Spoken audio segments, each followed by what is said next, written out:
Welcome to WorkSpan TV. I'm Allison Avalos, Research Manager for WorldatWork. And I'm Kerry Hsu, Senior Practice Leader at WorldatWork. WorldatWork recently published the 40th Annual Salary Budget Survey, which looks at salary budget increase information for 17 countries around the world. Kerry, 16 of those countries are outside of the U.S., and I know a lot of them move on different scales than the U.S. Can you talk about some of the countries that saw the greatest movement this year? The countries that saw the greatest movement this year have been countries that we've seen near the top of the list for the past couple of years.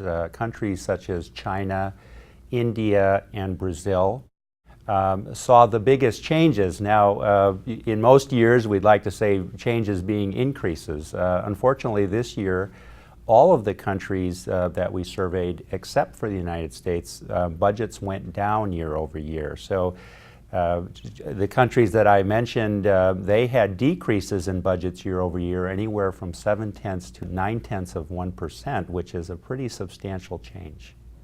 Any thoughts on why countries outside of the U.S. came down a bit or shrunk in size, and the U.S. was fairly flat or going up just a little bit? Well, I think there's certainly economic and financial challenges going on, particularly in Europe.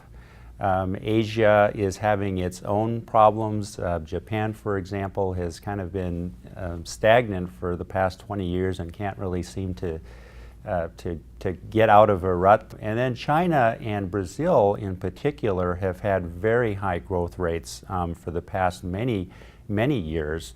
And economists have been saying that rate of growth is not sustainable in the long run, and I think we're starting to see some of the slowdown in those large emerging countries.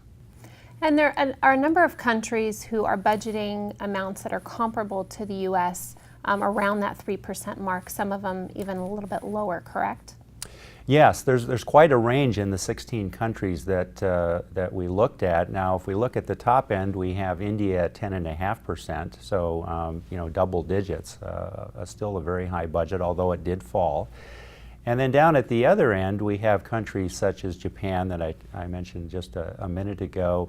Spain is another country, and Switzerland.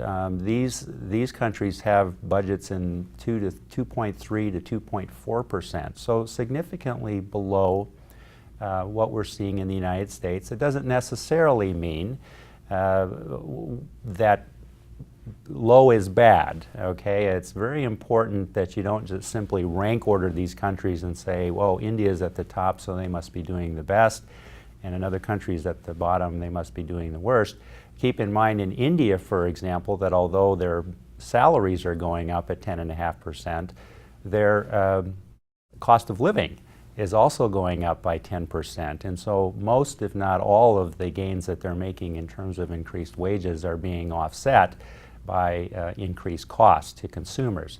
And so you have to keep in mind that you can't just look at one factor and say one country is necessarily doing better than another. That would be a risky proposition. Okay, so if you are employed in one of those countries with a smaller pay increase budget, it wouldn't necessarily be smart to say I'm going to jump ship and go to another region with higher pay increases, because there's a lot of other things at play within those numbers. Yeah, that's exactly right. Although we've had, relative to the United States, our increases in the United States have been low in the past few years.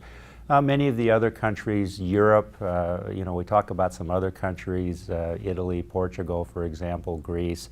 These are countries that are going through some extreme financial hardships within their countries. While we can say that those budgets are actually, pretty lukewarm, you really have to look at what is the purchasing power that you have, what is the political environment, what is the military environment, and all those things have to be taken into consideration, which really does make it challenging for a global total rewards professional, because they do have to really look at data not only from the United States but from other countries.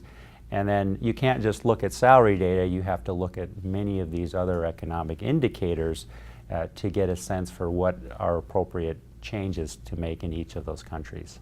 Well, and that's where I'd like to head now. We have a number of customers who are on the ground in the U.S. who are responsible for budgeting for other countries. Are there any additional tips you have to share about that process and what to think about when you're looking at that data?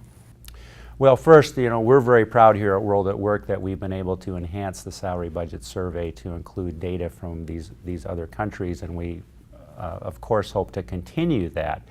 Now, there are other surveys that you can purchase from some of the big survey firms and consulting firms that specialize in international data, and I certainly would go to those.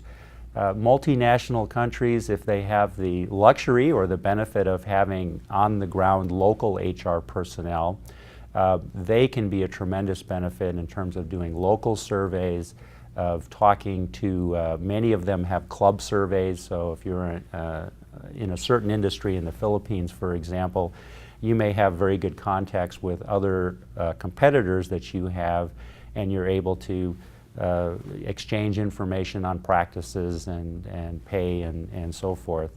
And maybe you don't have quite the antitrust issues that you might have in the United States. So there are a wealth of areas where you can get additional information. You should use all of them. Thanks, Carrie, for sharing your insights.